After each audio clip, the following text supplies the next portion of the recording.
Some insults echo for a lifetime. Others end lives in 48 hours. It was June 14th, 1952, approximately 11:30 p.m., outside the Red Rooster Bar on Lenox Avenue in Harlem. The summer heat hung thick over the neighborhood, and the sidewalks were crowded with locals enjoying the weekend. Jazz pouring from open doorways, couples strolling arm in arm, street vendors selling everything from hot sausages to bootleg cigarettes. Inside the Red Rooster, Ellsworth, Bumpy Johnson sat in his usual booth at the back, visible but protected, conducting what most people assumed was legitimate business. He was 47 years old then, recently released from his second stint in federal prison, and rebuilding his influence in a Harlem that had changed dramatically during his absence. The heroin epidemic was beginning to take hold. The Italian Mafia was tightening its grip on distribution networks, and younger gangsters were questioning whether the old guard still mattered. Bumpy still mattered.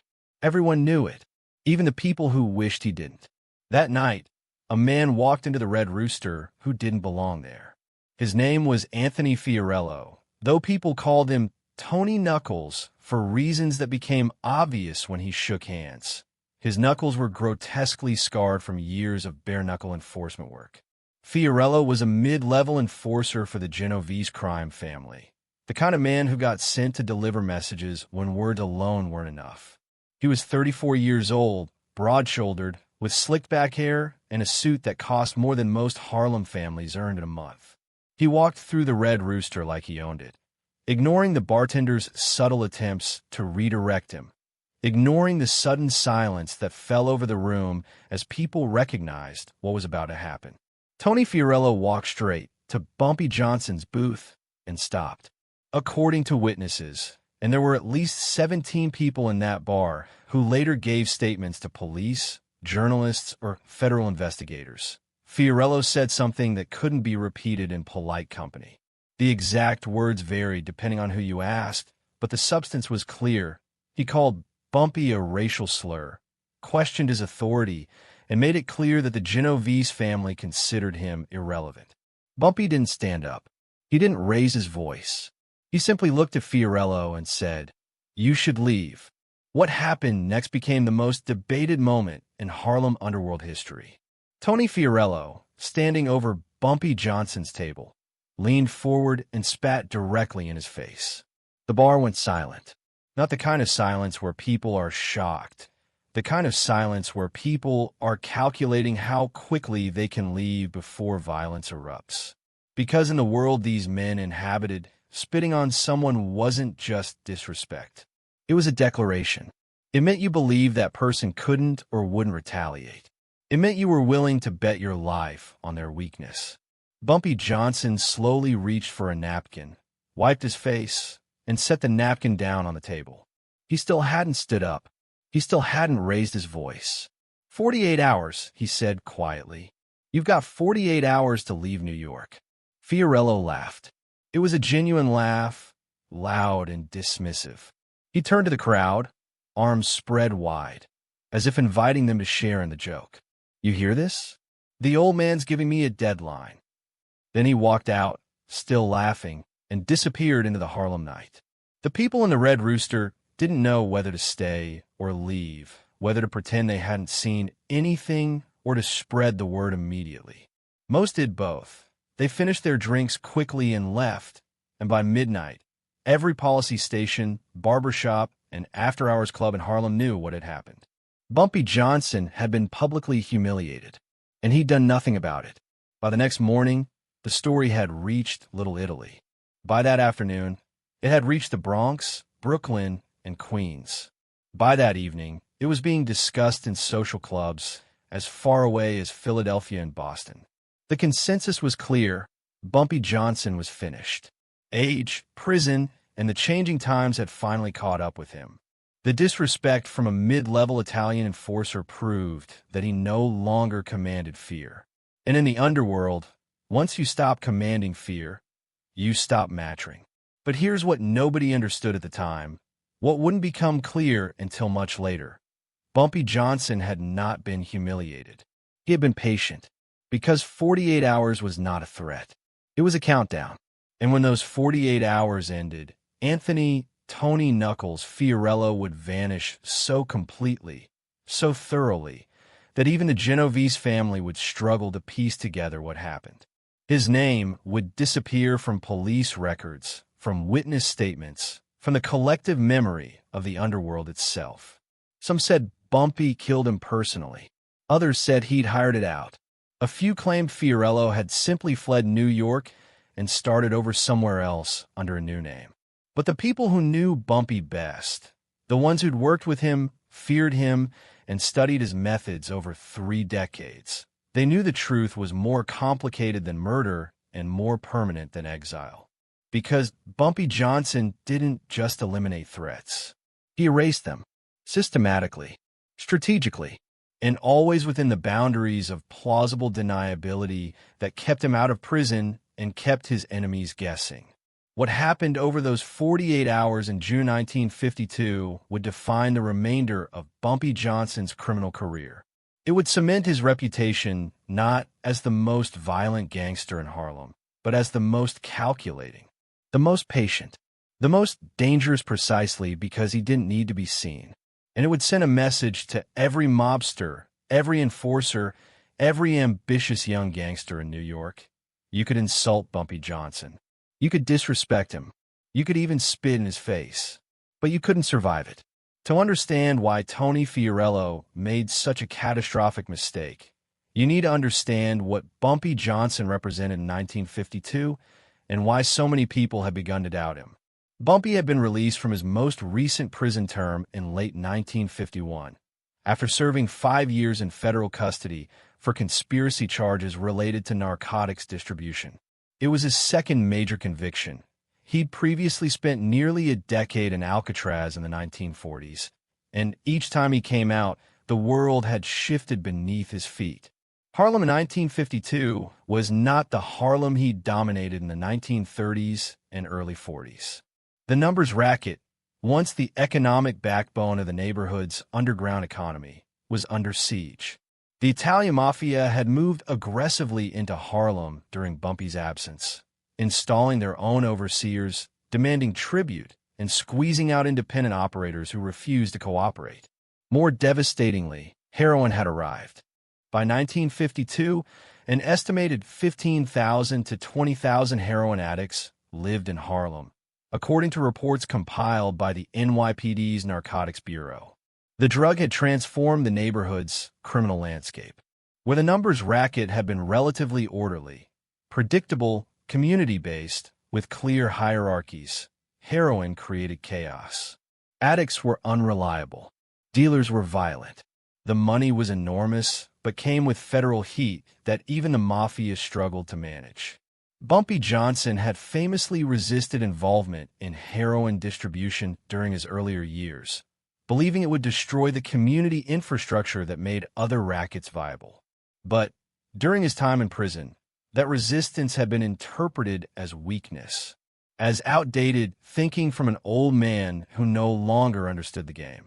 When he was released in 1951, he was 46 years old.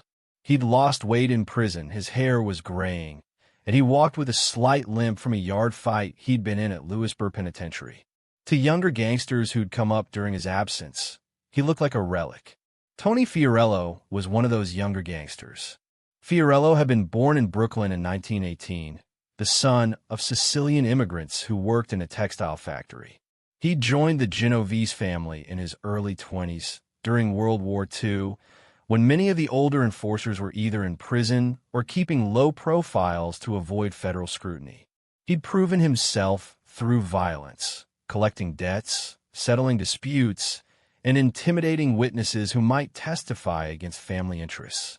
By the early 1950s, Fiorello was earning approximately $2,000 per month, a substantial income at a time when a median household income in America was around $3,300 per year.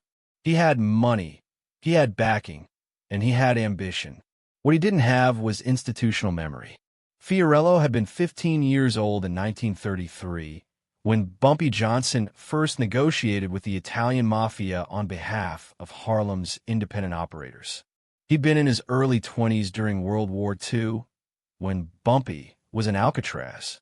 He'd never seen Bumpy Johnson at the height of his power, never witnessed the way Bumpy could shut down an entire neighborhood's criminal economy with 3 phone calls, never understood that Bumpy's influence wasn't built on violence.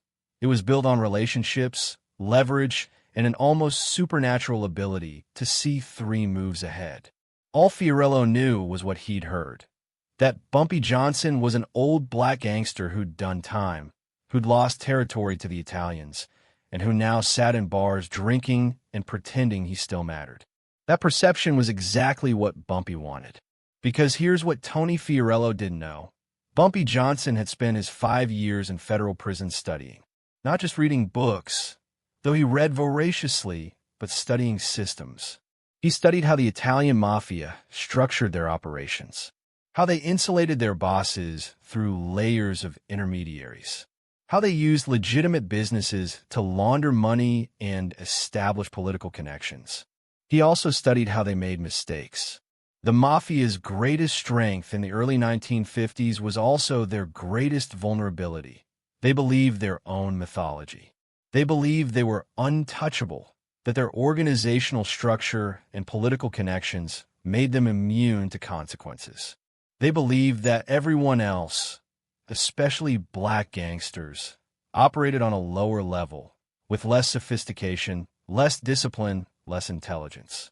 That belief made them sloppy. When Bumpy returned to Harlem in 1951, he didn't immediately try to reclaim territory. He didn't start wars. He didn't make grand pronouncements. Instead, he quietly rebuilt his network. He reached out to old contacts, bookmakers, policy bankers, corrupt police officers, union organizers. He invested in legitimate businesses, a funeral home, a taxi company, a small real estate portfolio. He positioned himself not as a gangster trying to regain power, but as a community elder who could solve problems. And people came to him because even diminished, even aging, Bumpy Johnson had something nobody else in Harlem possessed: trust. Not moral trust. Bumpy was a criminal, and people knew it. But operational trust. If you made a deal with Bumpy, he kept it. If he said something would happen, it happened. If he said something wouldn't happen, it didn't. In a world where heroin dealers robbed their own suppliers and mobsters informed on their own families to cut deals with federal prosecutors, that kind of consistency was rare and valuable. By June 1952, Bumpy had quietly re-established himself. He wasn't running the numbers racket. The Italians controlled that now. But he was consulted on disputes on territorial boundaries, on who could be trusted and who couldn't. He was, in modern terms, an advisor, a consigliere without a title.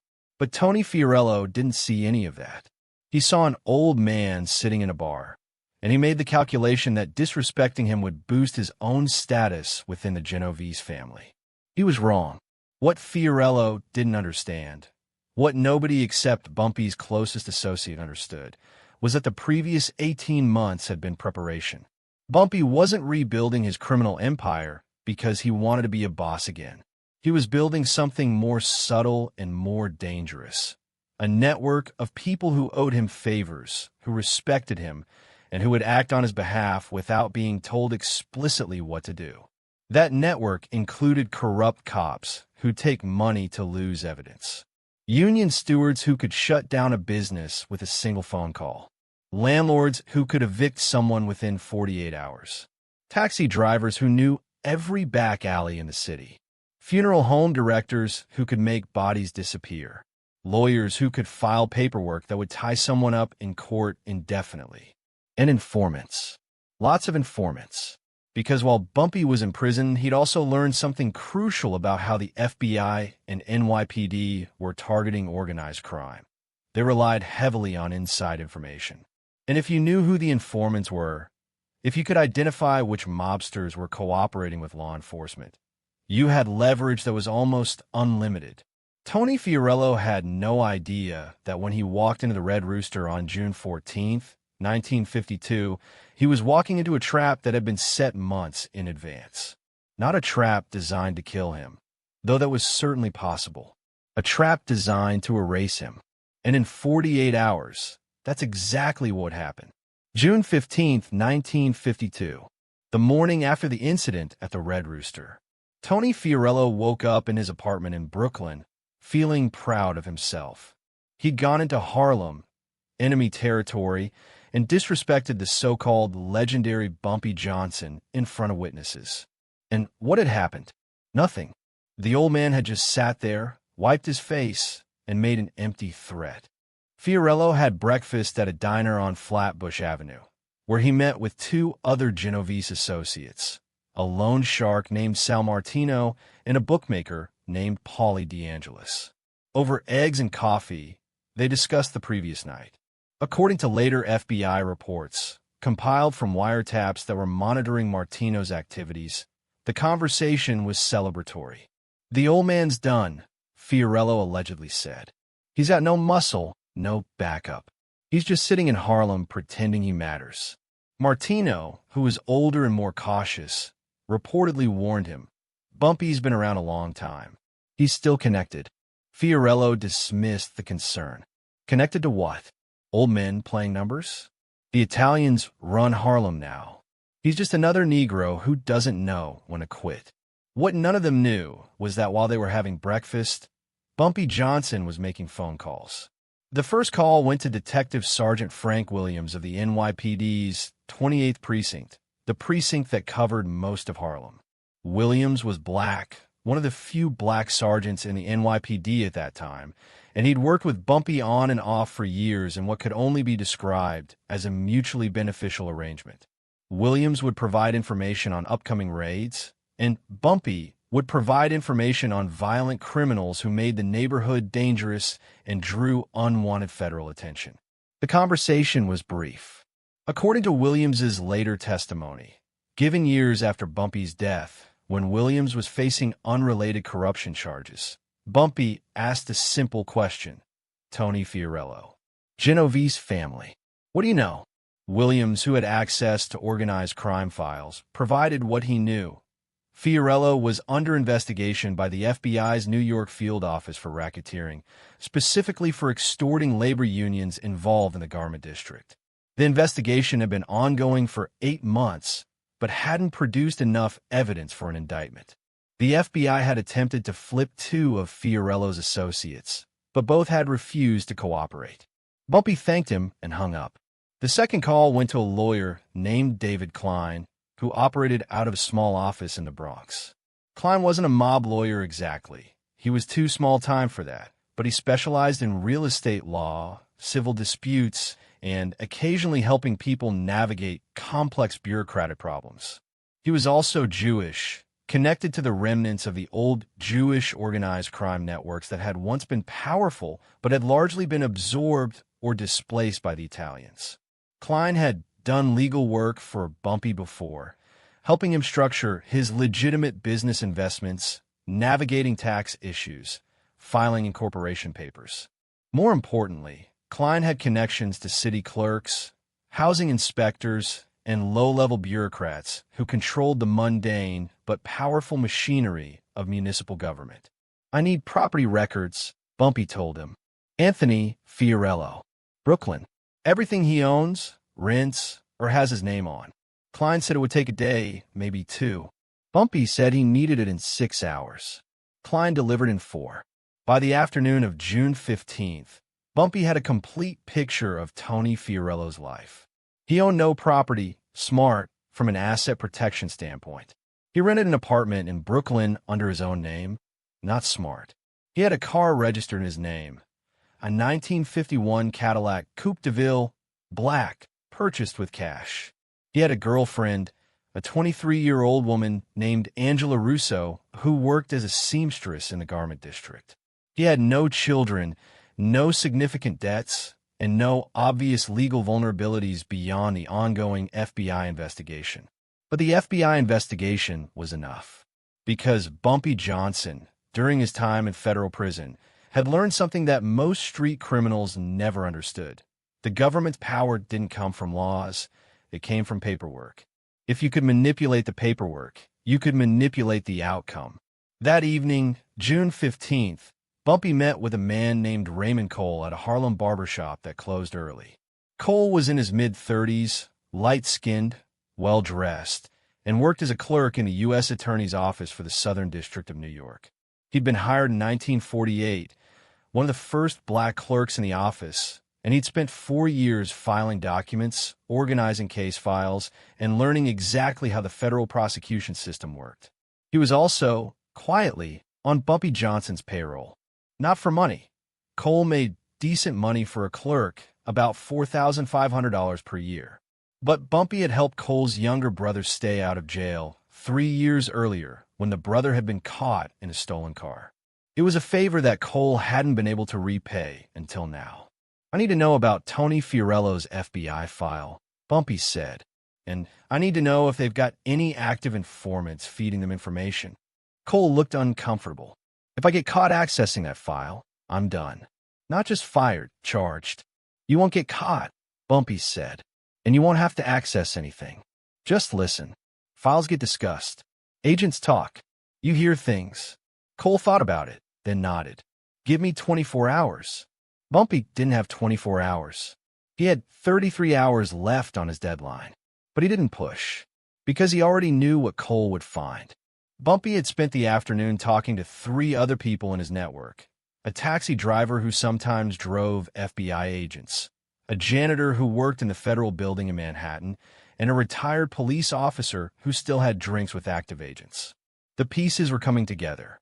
Tony Fiorello was under investigation, but the investigation was stalled. The FBI needed either physical evidence, wiretaps, financial records, eyewitness testimony, or they needed someone to flip. And according to Bumpy's sources, they'd been pressuring Sal Martino, one of Fiorello's associates, for months. Martino hadn't flipped yet, but he was nervous, and nervous people will make mistakes. That night, June 15th, Bumpy made one more phone call. This one went to a pay phone in Little Italy, where it was answered by a man named Frank Costello.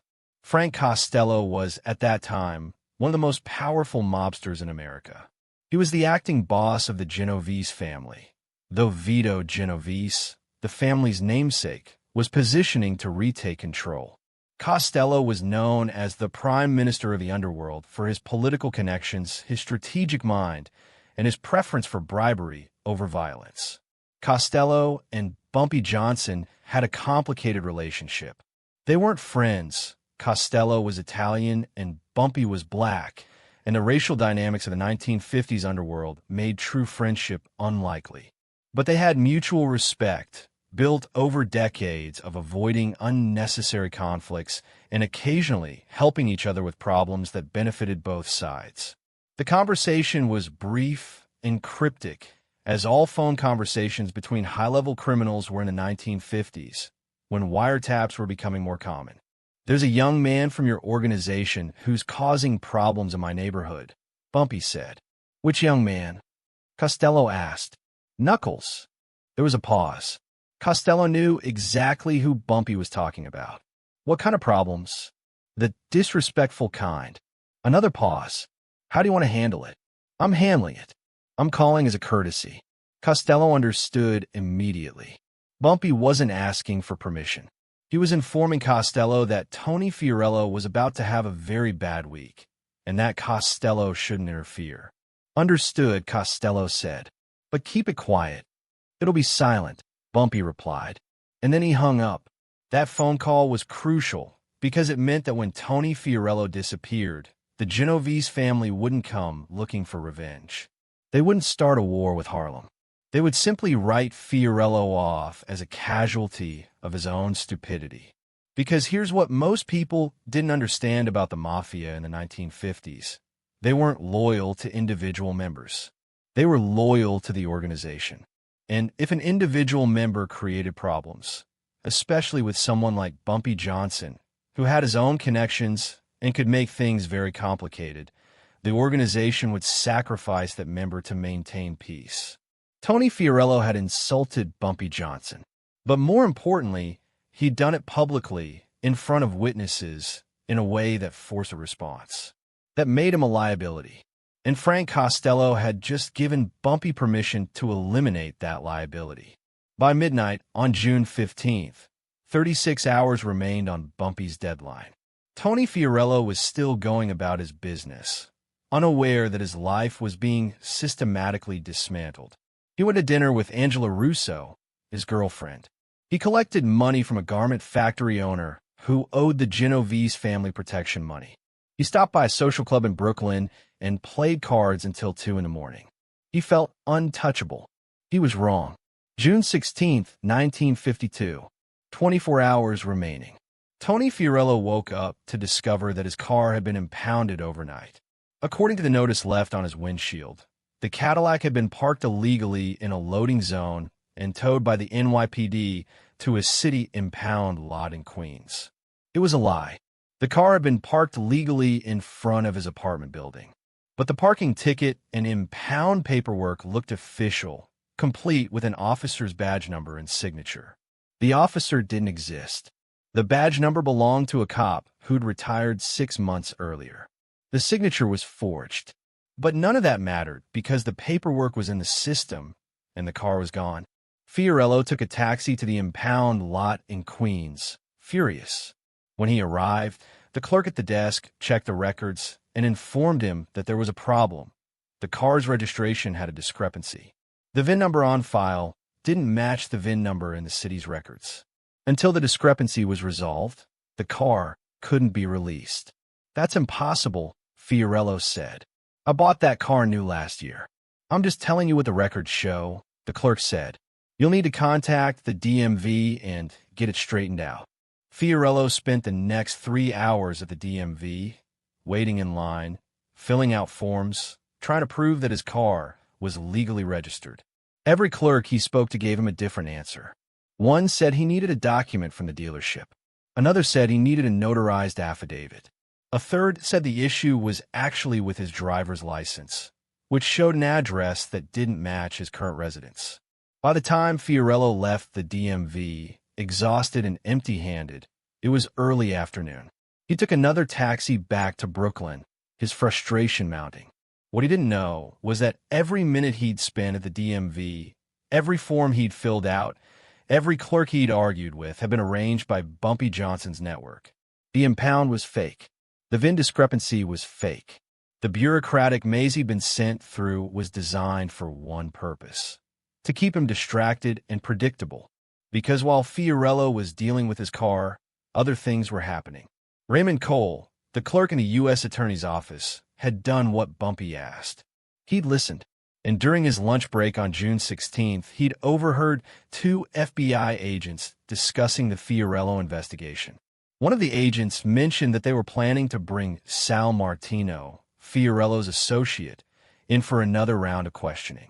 They were going to pressure him harder this time, threaten him with RICO charges, suggest that Fiorello was already cooperating and Martino was being left behind. It was a bluff. Fiorello wasn't cooperating, but the agents hoped the threat would be enough to flip Martino. Cole reported this information to Bumpy early that afternoon. Bumpy made another phone call. This one went to a man named Eugene Gene Washington, who ran a small moving company in Harlem.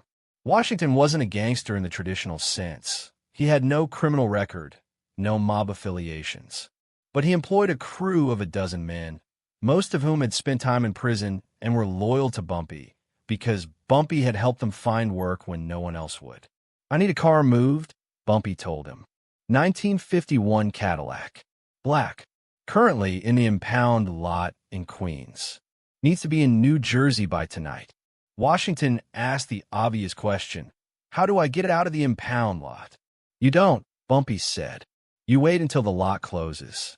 Then you take it." Washington understood. "And if we get caught?" "You won't." That evening, June 16th, at approximately 9:45 p.m., 3 men from Washington's crew cut through the fence of the Queens impound lot, hot-wired Tony Fiorello's Cadillac, and drove it to a chop shop in Newark, New Jersey. By midnight, the car had been completely disassembled. The VIN plates were removed and destroyed. The parts were sold to a half-dozen different buyers across New Jersey and Pennsylvania. Tony Fiorello's car no longer existed. But that was just the beginning. While Fiorello was dealing with the car situation, another problem was developing. His girlfriend, Angela Russo, had been fired from her job at the garment factory. The reason given was misconduct, specifically accusations that she'd been stealing fabric and selling on the side. The accusations were false, but 3 co-workers had given statements to the factory manager, all corroborating the story. The statements were fake, written by people who didn't exist, but the manager didn't know that. He just knew that he had documentation, and documentation meant he couldn't be sued for wrongful termination. Angela was devastated. She'd worked at that factory for 3 years, and now she'd lost her job, her income, and her reputation. When Fiorello tried to comfort her that evening, she told him through tears that she didn't understand what was happening, that everything in her life seemed to be falling apart all at once. Fiorello, to his credit, realized something was wrong. The car, the girlfriend's job, the bureaucratic nightmare at the DMV. None of it made sense individually, but together, it felt coordinated. He called Sal Martino. "Something's going on," Fiorello said. "I don't know what, but something's wrong." Martino, who was already nervous because of FBI pressure, told him to calm down. "You're paranoid.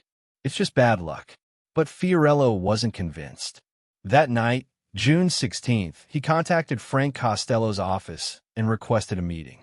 He wanted to report what he suspected, that someone was targeting him, possibly as retaliation for the incident at the Red Rooster. The meeting was scheduled for the next morning, June 17th, but would never happen, because that same night, while Fiorello was sleeping, Sal Martino was arrested by the FBI. The arrest was based on new evidence, specifically financial records showing that Martino had been extorting payment from garment factories in exchange for labor peace. The records had been provided by an anonymous source, delivered in a manila envelope to the FBI's New York field office earlier that day. The records were real. They documented actual crimes. But they'd been stolen from Martino's personal files by someone with access to his office, someone who'd been paid by Bumpy Johnson to retrieve them. When Martino was arrested, the FBI agents immediately began interrogating him. They told him they had enough evidence to send him to prison for 20 years. They told him that Tony Fiorello was already under investigation, and that if Martino cooperated, he could avoid serious prison time. Martino, terrified and exhausted, agreed to cooperate. He gave the FBI everything they wanted: details on Fiorello's activities, names of other Genovese associates, locations of illegal operations. And just like that, Tony Fiorello's world collapsed. If you're wondering how a single confrontation could spiral into something this elaborate, this calculated, this total, you're starting to understand why Bumpy Johnson stayed in power for over 30 years in one of the most dangerous cities in the world. This isn't just a story about revenge. It's a masterclass in strategic dismantlement. And we're only halfway through. June 17th, 1952, 7 a.m. 0 hour. Tony Fiorello woke up to find 2 FBI agents knocking on his apartment door. They had a warrant for his arrest. The charges: racketeering, extortion, conspiracy to commit extortion, and witness intimidation. The evidence came from Sal Martino's overnight testimony, corroborated by the financial records that had been delivered anonymously the day before. Fiorello, still groggy from sleep, asked to see the warrant. The agents showed it to him. Everything looked legitimate: signatures, dates, case numbers. He knew he was in trouble, but he also knew he had options. He'd been arrested before. He had lawyers. The Genovese family had lawyers. He'd be out on bail by that afternoon. But when the agents took him to the FBI field office in Manhattan for booking, something unusual happened. The processing took hours. Normally, someone with Fiorello's connections would be processed quickly: fingerprints, photograph, bail hearing within a few hours. But there were delays. The fingerprint machine malfunctioned. The clerk who was supposed to process his paperwork called in sick. His case file was temporarily misplaced. By noon, Fiorello still hadn't been officially booked. He was sitting in a holding cell, growing increasingly agitated, When one of the agents came back and told him there was a problem, there was a second warrant. This one was from New Jersey. Something about transporting stolen goods across state lines. Fiorello had no idea what they were talking about. The agent explained. His Cadillac had been found in a chop shop in Newark. Parts from the car had been traced to a fencing operation. Because the car had been reported as his property, and because parts from it had crossed state lines, federal authorities were now involved. That car was stolen. Fiorello protested. I reported it to the NYPD. The agent checked his notes. There's no record of that report. Because of course there wasn't. The impound notice had been fake. The theft had been real, but Fiorello had never officially reported it because he'd been too busy dealing with the DMV bureaucracy that had been specifically designed to prevent him from filing a report.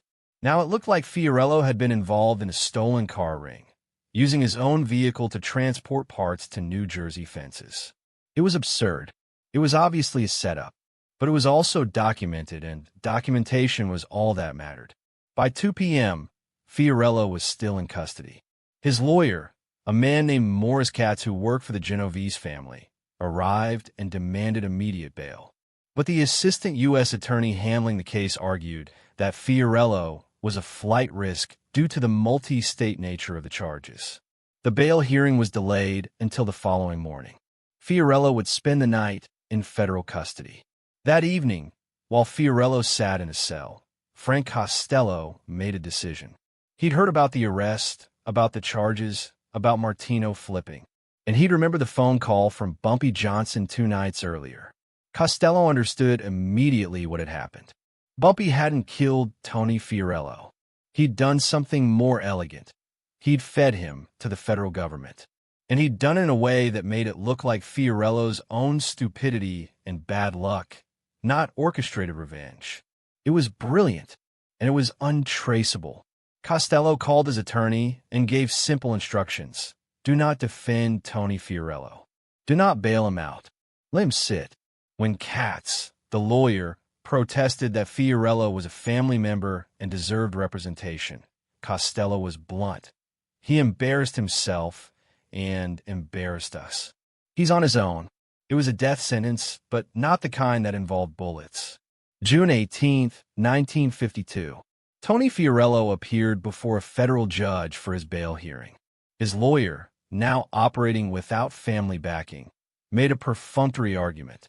The assistant U.S. attorney presented the evidence. Martino's testimony, the financial records, the car parts traced across state lines. The judge set bail at $50,000, an enormous sum in 1952, roughly equivalent to $600,000 today. Fiorello couldn't pay it. The Genovese family refused to pay it. He was remanded to federal custody pending trial. And that's when Tony Fiorello made his final mistake. Desperate, isolated, and facing decades in prison, he did what the FBI had been hoping he'd do for months. He offered to cooperate. He gave them everything: names, locations, operations. He testified before a grand jury about Genovese family activities, extortion, loan sharking, illegal gambling, labor racketeering. He implicated Frank Costello directly in several schemes. In exchange, the U.S. Attorney's Office offered him a deal: reduced charges, witness protection, a new identity in a different state. Fiorello took the deal. On July 2, 1952, just 18 days after he'd spit in Bumpy Johnson's face, Tony Fiorello was transferred to a federal witness protection facility in Virginia. His name was removed from public court records. His trial testimony was sealed. For all practical purposes, Anthony "Tony Knuckles" Fiorello ceased to exist. The Genovese family was furious, but not at Bumpy Johnson. They were furious at Fiorello for flipping, for cooperating, for breaking the code. Costello put out a contract on him, but it was impossible to fulfill. Fiorello was in federal protection, relocated, unreachable. In Harlem, when word spread about what had happened, the reaction was muted but profound. People understood that Bumpy Johnson hadn't just defended his honor. He'd orchestrated a complete and total erasure. Fiorello was gone. Not dead, but worse. Exiled, discredited, branded as a rat.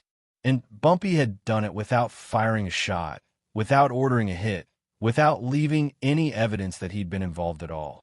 The message was clear. You could disrespect Bumpy Johnson, but you couldn't survive it.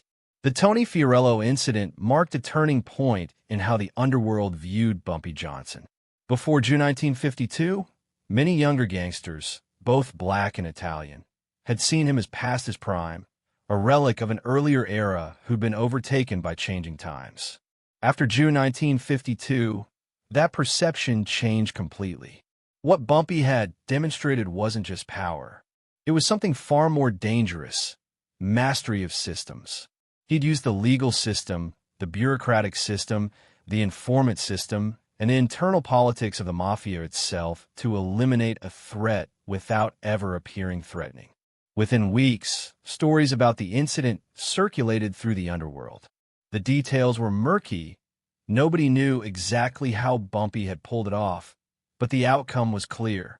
Tony Fiorello had disrespected him publicly and had vanished completely within 48 hours. In organized crime, where reputation is currency, that kind of outcome was worth more than a dozen shootouts.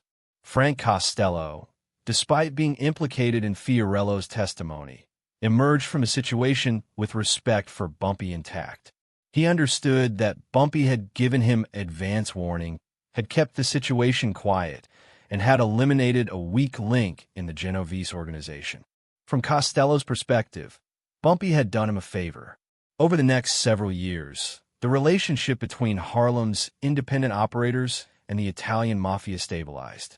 The Italians still controlled heroin distribution, but they stopped trying to completely dominate the numbers racket. A working arrangement was established. The Italians would take a percentage, but Harlem would remain semi-autonomous. It was exactly what Bumpy Johnson had been working towards since his release from prison. But there was a cost. Tony Fiorello's fate sent a message not just to the Italians, but to everyone in the underworld. Bumpy Johnson was not to be disrespected, but it also meant that Bumpy could never appear weak again. One miscalculation, one visible failure, and the carefully constructed reputation that had allowed him to operate without constant violence would collapse. It was exhausting. It required constant vigilance, constant maneuvering, constant awareness of who was watching, who was testing, who was waiting for an opening. Bumpy Johnson would spend the remaining 16 years of his life managing that reputation. He would mentor younger gangsters, including Frank Lucas, who would later become notorious in his own right.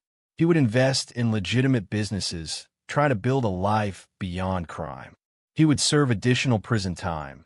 His final arrest came in 1963 for conspiracy, but even from prison, his influence remained. When he died in 1968 of a heart attack at age 62, he was still respected, still feared, still relevant. And the story of Tony Fiorello remained one of the defining legends of his career. More than 70 years later, the Fiorello incident raises questions that go beyond crime history. First, what happened to Tony Fiorello after he entered witness protection? According to fragmentary records and later investigations by organized crime historians, Fiorello was relocated to the Midwest, possibly Kansas City or St. Louis, and given a new identity. He reportedly worked in construction, lived alone, and avoided any contact with organized crime. Some accounts suggest he survived into the 1980s. Others claim the Genovese family eventually found him and settled the score. There's no definitive answer, which is perhaps fitting. A man who was erased so thoroughly from the underworld's memory was also erased from history itself. Second, how much of what happened to Fiorello was planned in advance, and how much was opportunistic? The truth is probably somewhere in between. Bumpy Johnson didn't know that Fiorello would spit in his face. But he'd been building the network, the corrupt cops, the bureaucratic contacts, the legal connections for years. When Fiorello provided the provocation, Bumpy simply activated a system that was already in place. That's the real genius of what Bumpy did. He didn't need a plan for every specific threat. He just needed to build an infrastructure that could respond to any threat quickly and completely. Third, was it worth it? From Bumpy's perspective, absolutely. The incident cemented his reputation for the remainder of his life. It ensured that the Italians treated him with respect. It gave him the space to operate without constant challenges from younger, more ambitious gangsters. But from a broader perspective, the answer is more complicated. Bumpy Johnson spent his entire adult life in the criminal underworld, much of it in prison. He died relatively young from stress-related health issues. He left behind a legacy, yes, but also a neighborhood, Harlem, that had been devastated by the heroin epidemic he tried but failed to prevent. Was the respect worth it? Was the power worth it? Those are questions that can't be answered with certainty, but they're worth asking. Because the story of Tony Fiorello isn't just about revenge or strategy. It's about the price of respect in a world where respect is measured in fear, where power is built on violence, even when that violence is never visible, where intelligence and calculation are survival tools in a game that ultimately destroys almost everyone who plays it. Bumpy Johnson won that game, as much as anyone could. He survived decades in an industry where most people died young or died in prison. He maintained power and influence through adaptability, intelligence, and sheer willpower. But he also spent his life in that world, unable or unwilling to leave, trapped by the very reputation that protected him. In the end, Tony Fiorello made a catastrophic mistake when he disrespected Bumpy Johnson in that bar on June 14th, 1952. But the real tragedy wasn't Fiorello's disappearance. It was that the system Bumpy built, the network, the connections, the machinery of erasure, was so effective, so comprehensive, that it couldn't be dismantled even if he'd wanted to. He was bound to it, defined by it, imprisoned by it, even when he wasn't physically behind bars. And that's the lesson that nobody talks about. In the underworld, the most dangerous trap isn't set by your enemies. It's set by your own success. Tony Fiorello learned that in 48 hours. Bumpy Johnson learned it over 40 years. Both lessons cost everything.